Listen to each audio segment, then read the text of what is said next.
ஓம் நமோ வெங்கடேஷாய. வணக்கம், நான் உங்கள் கோவிந்தராஜன். இது சப்தகிரி டிராவல் எக்ஸ்பி. திருப்பதி திருமலையில் வருஷத்துக்கு ஒரு தடவை திறக்கக்கூடிய தும்புரு தீர்த்த யாத்திரை பற்றி இந்த வீடியோவில் தொடர்ந்து நம்ம பார்க்கலாம். இந்த தும்புரு தீர்த்த யாத்திரை வருடத்துக்கு ஒரு முறை மட்டும்தான் திறக்கப்படும். பங்குனி மாதம் பௌர்ணமி நாளில் இந்த யாத்திரைக்கான பாதையை திறப்பாங்க. 2 நாட்கள் மட்டுமே திறக்கக்கூடிய இந்த பாத யாத்திரை ரொம்ப சிறப்பானது. பக்தர்களுக்கு ரொம்ப பிடிச்ச விஷயமா இது அமைஞ்சு போச்சு. இந்த தும்புரு தீர்த்தம் பாபநாசம் அணையிலேருந்து 7 கிலோமீட்டர் தூரம் மலையிலேருந்து கீழே இறங்கி போகிற மாதிரி இருக்கும். 7 கிலோமீட்டருமே மலையிலேருந்து கீழே இறங்க வேண்டியது தான். இந்த வருடம் மார்ச் 24, 25 இந்த 2 நாளும் திறந்துருந்தாங்க. மார்ச் 24 ஞாயிற்றுக்கிழமை ரொம்ப கூட்டமாக இருக்குங்கிறதுனால மார்ச் 25 திங்கட்கிழமை காலையில் கலந்துக்கிறதுக்காக நான் ஞாயிற்றுக்கிழமை சாயங்காலம் சென்னையிலேருந்து கிளம்பி ஞாயிற்றுக்கிழமை நைட்டு திருமலையில் தெப்போற்சவம் கடைசி நாள். அந்த தெப்போற்சவத்தை போய் பார்த்துட்டு அதுக்கப்புறம் அங்கேயே லாக்கர் எடுத்துகிட்டு நாங்கள் தங்கிட்டோம். திருமலையில் தங்கிட்டோம். யாத்திரை சாதன் 3 தான் லாக்கர் கிடச்சிது. அதில் லாக்கர் எடுத்துகிட்டு நைட்டு அங்கே தங்கிட்டேன். நைட்டு படுக்கிறதுக்கு முன்னாடி டெப்போவில் போய் பாபநாசனம் பஸ் இங்கே தான் வருமா இல்லை கோபர்கட் டேம் கிட்ட வரும்னு சொல்லியிருந்தாங்களா. அங்கே வருமானு கேட்கும்பொழுது இல்லை சார் இங்கேருந்து எல்லா பஸ்ஸும் கிளம்பும், காலைல இங்கேயே வந்துருங்க, ஆனால் ஃபஸ்ட்டு பஸ் 5 மணிக்கு மேலே தான் அப்படின்னு சொன்னார். ஆனால் 5 மணிக்கு யாத்திரை துவங்குதுன்னு அவங்க சொல்லியிருந்தாங்க. ரிப்போர்ட்டிங் இடம் அந்த டேம் கிட்ட தான் வரும்னு சொல்லியிருந்தாங்க. எதுக்கும் பரவாயில்லன்னு சொல்லிட்டு விடிய காலைல 3 மணிக்கு எழுந்துச்சி குளிச்சுட்டு 4 மணிக்கெலாம் பஸ் ஸ்டாண்டுக்கு வந்தேன். டைம் கீப்பரை போய் கேட்கும்பொழுது பஸ் இன்னும் வரல, அங்கே நிற்கிது பாருங்க, அந்த பஸ் தான் பாபநாசனம் போகிற பஸ்ஸு, அது 6 மணி தான் எடுப்பாங்க அப்படின்னு பார்த்தா பஸ்ஸில் ஏகப்பட்ட பேர் ஆல்ரெடி உட்காந்தாங்க. பஸ்ஸு கண்டிப்பாக 4 மணி 5 மணிக்கு வரும்னு தெரியும். எப்படி இருந்தாலும் இந்த யாத்திரைக்கு போகிறதுக்காக கண்டிப்பாக விடுவாங்கன்னு தெரியும். அதனால் பஸ் ஸ்டாண்டுக்கு வெளியிலே டிவைடர்லேயே கட்ட மேலே ஏறி உட்காந்தேன் கொஞ்ச நேரம். கரெக்டாக 4 மணிக்கு டெப்போலேருந்து பஸ் வந்தது. பாபநாசனம் ஒரே சத்தம் போட்டாங்க. கிட்டக்கிட்டு போய் எல்லாம் ஏறி உட்காந்துட்டோம். 2 நிமிஷத்தில் பஸ்ஸு ஃபுல்லாகிடுச்சு. அவ்வளோ பேர் எங்கே இருந்தாங்கன்னு தெரியல. எல்லாருமே பாபநாசனம் போகிற டிக்கெட்டு போல இருக்குது. சுற்றி எல்லாம் நின்றுட்டு இருந்தாங்க. இதில் திருப்பதிக்கு கீழே இறங்கிறதுக்கான பஸ்ஸு 3:30 மணி தான் ஸ்டார்ட் பண்ணதுனால பஸ் ஸ்டாண்டு முழுக்க சரியான கூட்டம். பாலாஜி பஸ் ஸ்டாண்டில் கீழே இறங்குற கூட்டம் ஏகப்பட்டது இருந்தது. இதில் பாபநாசம் டிக்கெட் வேறு அங்கங்கே இருந்துருக்கு போல இருக்குது. பஸ் வந்த வேகத்துக்கு கடற்கடன்னு ஃபுல்லாகிடுச்சு. அங்கேருந்து எடுத்து ராம்பகிச்சா பஸ் ஸ்டாண்டுக்கு வந்தாங்க. 4 ஆளுக்கு வந்தாங்க. அங்கே ஏகப்பட்ட கூட்டம், 100கணக்கான பேர் அங்கே வெயிட் பண்ணிட்டு இருந்தாங்க. அங்கே டிக்கெட் எழுதிட்டு 10 நிமிஷம் அங்கேயே வெயிட் பண்ணாங்க. அதுக்கப்புறம் அங்கேருந்து கிளம்பி அந்த செக் போஸ்ட்டு போய் நின்றுடுச்சு. செக் போஸ்ட்டில் போகும்போது ஏற்கனவே இன்னும் 2 பஸ்ஸு செக் போஸ்ட்டில் பிரேக் பண்ணி வச்சுருந்தாங்க. நாங்கள் போன பஸ்ஸையும் ரிங் ரோட்லேயே வரிசையாக வந்து நிப்பாட்டுங்க அப்படின்னாங்க. அங்கே போய் பஸ்ஸை நின்றுடுச்சு. ஆஃப் பண்ணுங்க, 15 நிமிஷம் 20 நிமிஷம் ஆகும் அப்படின்ட்டாங்க. அங்கே வெயிட் பண்ணிட்டு இருக்கும்போது பார்த்தா இந்த செக் போஸ்ட்டு திறந்து உள்ளார டிடிடியோட பஸ்ஸெல்லாம் உள்ளே போக ஆரம்பிச்சிது. டிடிடியில் மலையில் இருக்கிற ஃப்ரீ பஸ் இருக்குது பாருங்க, அந்த பஸ்ஸு, ஒரு 2-3 டிராக்டரு, ஒரு லாரி, இதெல்லாம் அங்கே உள்ளே போணுச்சு. பார்த்தா அந்த பஸ்ஸு முழுக்க சேவகர்கள். இங்கே திருமலையில் இருக்கிற சேவகர்கள் வந்து அங்கே பொதுமக்களுக்கு சேவை பண்ணுறதுக்காக அந்த பாபநாசனத்துக்கு அவங்கெல்லாம் அழைச்சிட்டு போகிறாங்க பஸ்ஸில். அதுக்கப்புறம் டிராக்டரு, லாரி, இதெல்லாம் வந்து சாப்பாடு, குடிநீர் இதெல்லாம் லாரியில் போச்சு. அங்கேயே கிட்டத்தட்ட ஒரு 1/2 hour மேலே வெயிட் பண்ணோம். 3வது பஸ்ஸு நாங்கள் 4:45 நிற்கும் பொழுது அங்கே 3வது பஸ்ஸு திரும்ப 5:15 5:20 அவங்க திறந்து விடும்போது 15 பஸ்ஸுக்கு மேலே வந்துருச்சு. எல்லா பஸ்ஸுலையுமே ஃபுல் ஸ்டாண்டிங். எல்லாத்துலேயுமே 5:15 திறந்து விட்டாங்க. அதுக்கப்புறம் இருட்டிலே நேராக பாபநாசனம் போனோம். ஒரு 15 நிமிஷத்தில் பாபநாசனம் போயிட்டோம். திரும்பவும் அங்கே லைனில் பாபநாசனம் படி இறங்குற இடத்துலையே கொஞ்ச நேரம் அப்படி நிப்பாட்டி பிரேக் பண்ணி விட்டாங்க. ஒரு 5:45க்கு எல்லோரையும் ஃப்ரீ பண்ணி விட்டாங்க. இறங்கி கடற்கண்டு பாபநாசன தீர்த்தம் தாண்டி அந்த டேமோட கேட்டை திறந்து விட்டாங்க. அது வழியாக உள்ளே போனோம். கரெக்டாக 6 மணிக்கு அந்த இடத்துக்கு போகும்போது, கரெக்டாக 6 மணி அந்த டேமில் போகும்பொழுது டேம் ஃபுல்லாக ஷாமியானா போட்டு பிரமாதமாக வச்சுருந்தாங்க. சரியான கூட்டம் டேம் முழுக்க. கடைசியில் தனி லாரி நின்றுட்டு இருந்தது. வழி நெடுகும் சேவகர்கள் வந்து பெரிய பக்கெட்டில் ஃபுல்லாக குடிநீர், எல்லாம் மினரல் வாட்டர் மாதிரி சுத்தமான குடிநீர் அடிச்சுக்கிட்டு நின்றுட்டு இருந்தாங்க. எல்லாருக்கும் வரவங்க எல்லாருக்கும் தண்ணி கொடுக்குறாங்க. ப்ளஸ் பாட்டில் எடுத்துகிட்டு போனால் அதுலேயும் பிடிச்சி கொடுக்குறாங்க. அதை தாண்டி எடுத்துகிட்டு போனால் வாழைப்பழம் கொடுக்குறாங்க. எவ்வளோ வேணால் வாழைப்பழம் வாங்கிக்கிறாங்க. ரைட் ஹேண்ட் சைடில் பார்த்தீங்கன்னா சாப்பாடு கொடுக்குறாங்க. அப்போ வந்து காலையில் புளிசாதம் தான் கொடுக்குறாங்க. எல்லாருக்கும் பேக் பண்ணி புளிசாதத்தை கையில் கொடுத்து அனுப்புகிறாங்க. திரும்ப வரும்போது சாப்பிட்லாம் அப்படிங்கிறதுனால எல்லோரும் கையில் கொடுத்து அனுப்புகிறாங்க. அதையும் வாங்கிட்டு வாழைப்பழத்தையும் வாங்கிட்டு தண்ணி பாட்டில் ரெடி இருந்துச்சு. அதனால் தண்ணி மட்டும் வேணான்னு விட்டு கிளம்பி போனோம். கடைசியில் பால் கொடுத்துக்கிட்டு இருந்தாங்க. பசும்பால், அருமையான பால் கொடுத்தாங்க. அதையும் குடிச்சிட்டு கடைசியாக 6:05 ஒரு 5 நிமிஷம் ஆச்சாங்க. அதுக்கப்புறம் கிளம்பி மேலே ஏற ஆரம்பித்தோம். அந்த பாபநாசம் டேம் தாண்டின உடனே ஃபுல்லாக பெரிய படிக்கட்டுகள் மேலே ஏறுது. எல்லாம் ஒரு அடி உயரம் பெரிய படிக்கட்டுகளாக இருந்தது. ஏறுறதுக்கே சைடில் பெரிய குச்சிலாம் போட்டு வச்சுருந்தாங்க. எதுக்குன்னா மலையில் ஏறி போகிறவங்களுக்கு அது வந்து ஒரு கைத்தடி குச்சி கிடையாது, கைத்தடி மாதிரி நல்லா 5-6 அடி உயரத்துக்கு நிறைய கைத்தடிகள்லாம் வெட்டி போட்டு வச்சுருந்தாங்க. எல்லோரும் அதை எடுத்துகிட்டு போங்க, போகிற வழியில் யூஸ் ஆகும் அப்படின்னாங்க. அதெல்லாம் ஆளாளுக்கு வேணுங்கிறவங்க எடுத்துக்கிட்டாங்க. எனக்கு தேவையில்லைன்ட்டு நான் எடுத்துக்கல. அதுக்கப்புறம் மேலே போனோம். அந்த படிகளே கிட்டத்தட்ட ஒரு 100 படிகளுக்கு மேலே இருந்தது. அது மேலே ஏறி போன பிறகு திரும்பவும் சமதளமாக இருந்தது. அந்த இடத்துல ஏகப்பட்ட இடத்துல கைத்தடிகள் நிறைய முட்டாக குமிச்சு வச்சுருந்தாங்க. வேணுங்கிறவங்க எடுத்துங்க அப்படின்னு. அங்கேருந்து ஒரு 1/2 கிலோமீட்டர் தூரம் சமவெளியாக இருந்து அப்படி போயிட்டே இருந்தோம். அதுக்கப்புறம் சின்னதாக பாதைகள் ஏற ஆரம்பிச்சிது. கொஞ்சம் தூரம் ஏறினோம். அதுக்கப்புறம் கொஞ்ச நேரம் கழிச்சு போர்டு இருந்தது. இங்கேருந்து தும்புரு தீர்த்தம் 7 கிலோமீட்டர் தூரம் அப்படின்னு போட்டிருந்தது. எல்லாருமே காலை நேரத்தில் ரொம்ப பிரிஸ்காக இருந்ததுனால கடகடன்னு நடக்க ஆரம்பித்தாங்க. நான் வந்து 3வது பஸ்ஸில் வந்தேன். கிட்டத்தட்ட ஒரு 150, 200 பேர் எனக்கு முன்னாடி கண்டிப்பாக போயிருப்பாங்க. அவங்களுக்கு முன்னாடி நானும் சேர்ந்து வேகமாக போகலான்ட்டு எல்லோரும் போக ஆரம்பித்தோம். நிறைய லேடிஸு, ஜென்ஸுக்கு ஈக்குவலாக லேடிஸ் ஏகப்பட்ட பேர் வந்திருந்தாங்க. நிறைய யங்ஸ்டர்ஸு, கொஞ்சம் வயசானவங்க லேடிஸில் கம்மி தான். யங்ஸ்டர்ஸ் ஏகப்பட்ட பேர், லேடிஸு ஜென்ஸ் எல்லாருமே வந்திருந்தாங்க. இளைஞர்கள் கூட்டம் ரொம்ப அதிகம். பசங்க குரூப்பாக ஏகப்பட்ட பேர் வந்திருந்தாங்க. ஒரு சத்தம் போட்டுக்கிட்டு கோவிந்தான்னு கோஷம் போட்டுக்கிட்டு வேறு நிறைய சத்தம் போட்டுக்கிட்டோம். கடற்கரை அந்த மலைப்பாதையில் இறங்க ஆரம்பித்தோம். ஃபுல்லாக மலைப்பாதைன்னா 100% மலைப்பாதைங்க. வெறும் கருங்கல் தான் ஃபுல்லாக எங்கே பார்த்தாலும். சரளைக்கல், கருங்கல், மர வேறு இந்த மாதிரி தான் இருந்தது. பாதையெல்லாம் கிடையாது. ஏற்கனவே சாதாரணமாக நடந்து போன பாதை மாதிரி தான் இருந்தது. பாதைக்கான எந்த விதமான அடையாளமும் அதில் கிடையாது.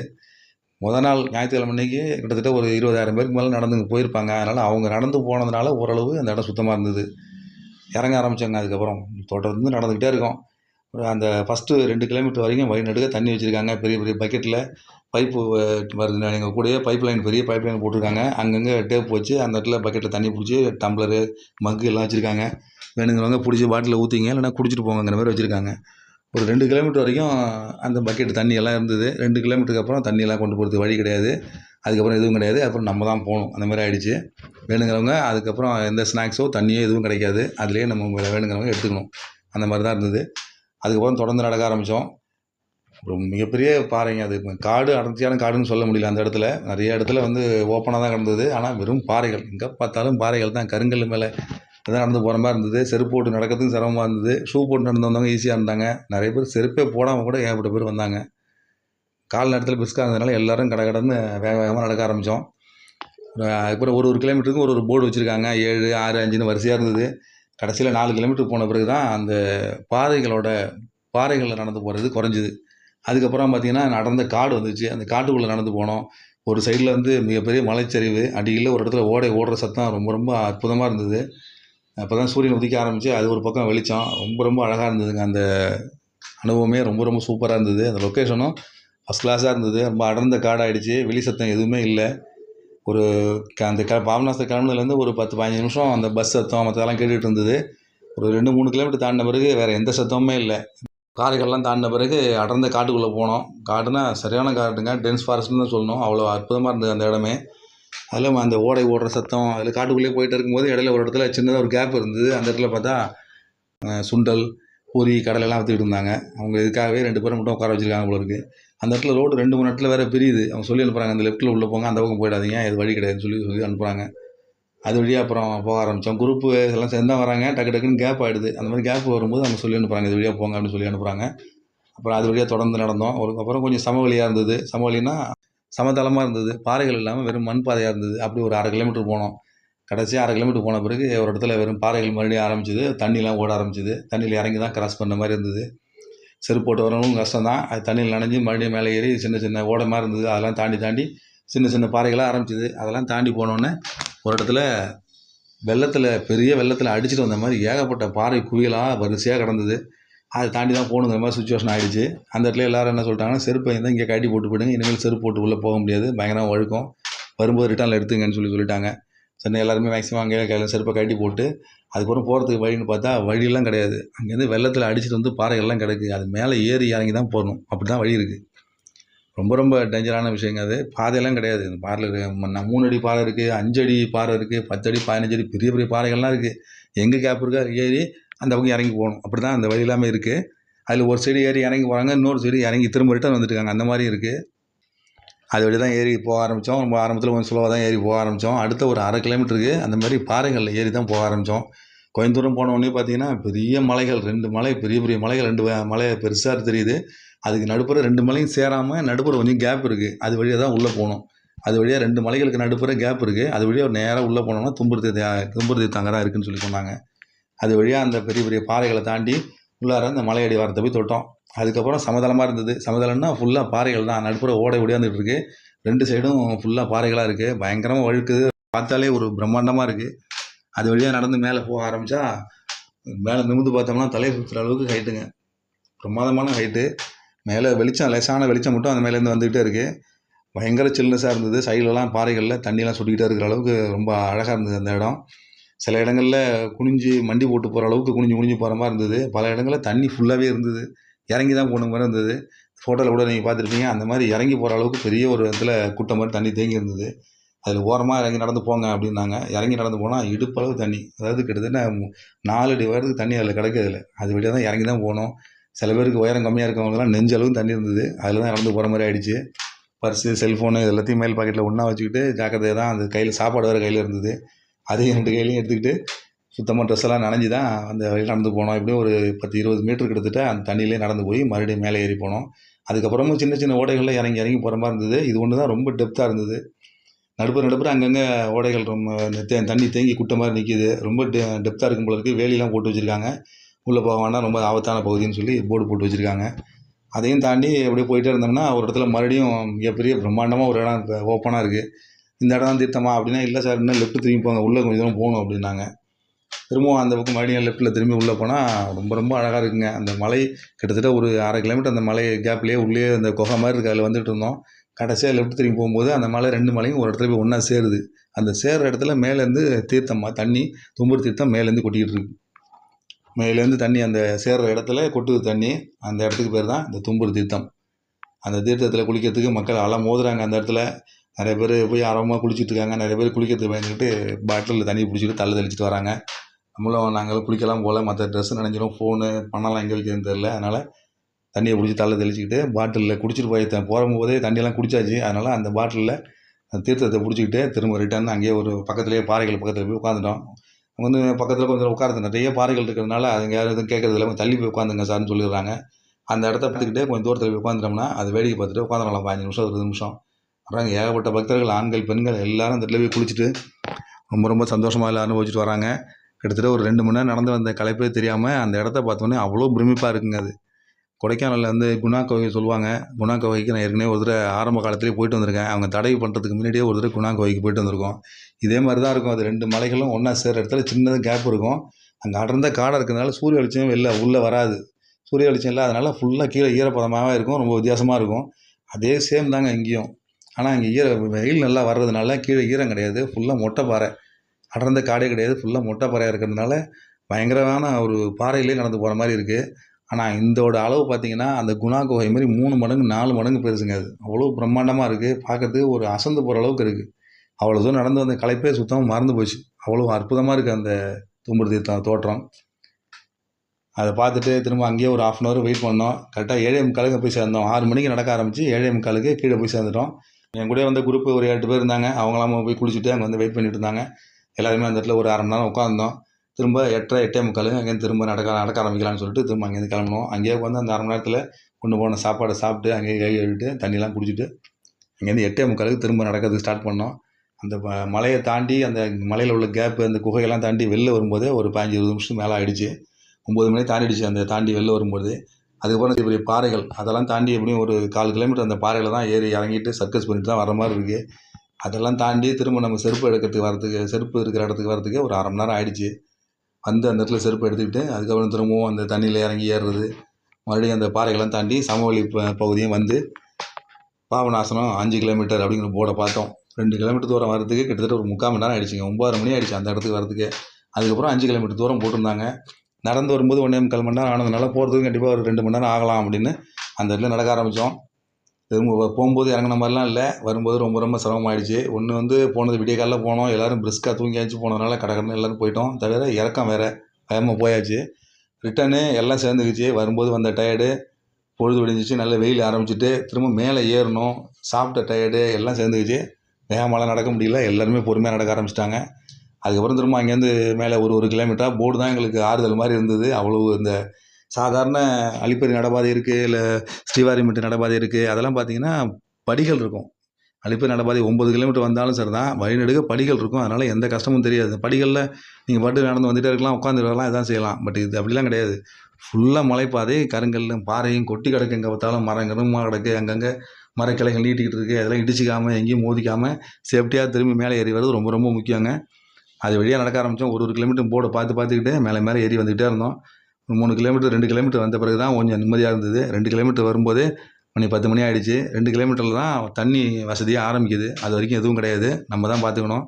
தண்ணி இருக்கிறவங்க மற்றவங்களுக்கு கொடுத்து ஷேர் பண்ணிக்கிட்டு அப்படியே மேலே ஏறி வந்தாச்சு. 2 கிலோமீட்டர் வந்த பிறகு வழிநடுக்கில் பக்கெட்டில் வச்சு அங்கே தண்ணி எல்லாருக்கும் சப்ளை பண்ணிட்டு இருந்தாங்க.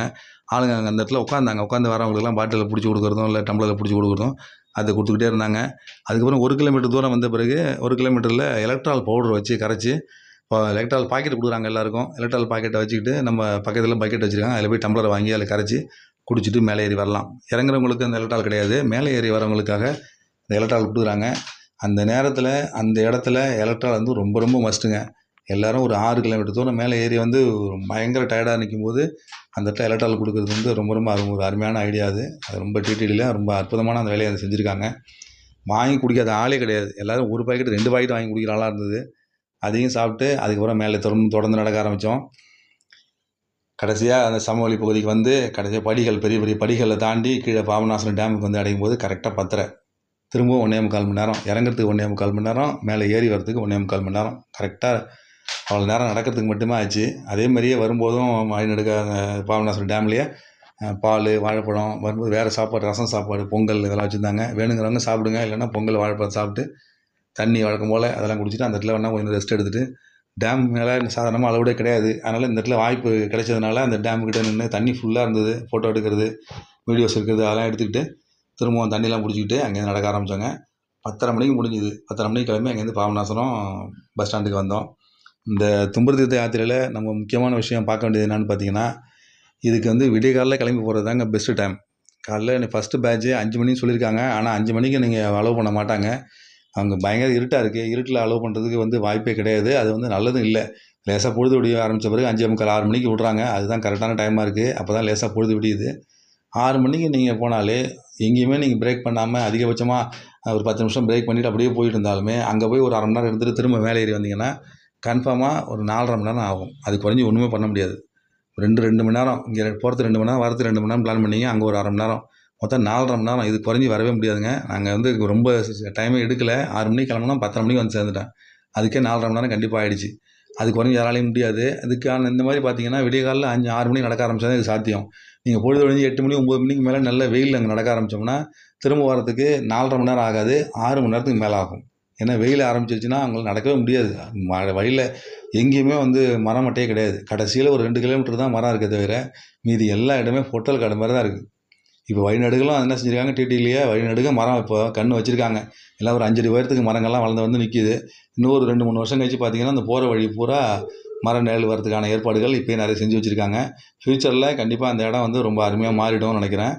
இப்போதைக்கு எதுவும் வாய்ப்பு கிடையாதுங்க. அங்கங்கே ஒரு பெரிய பெரிய மரங்கள் இருக்குது. அந்த இடத்துல நிழலில் நின்றுக்கிட்டு மேலே ஏறி வரணும், இறங்கி போகணும். அப்படி தான் இருக்குது.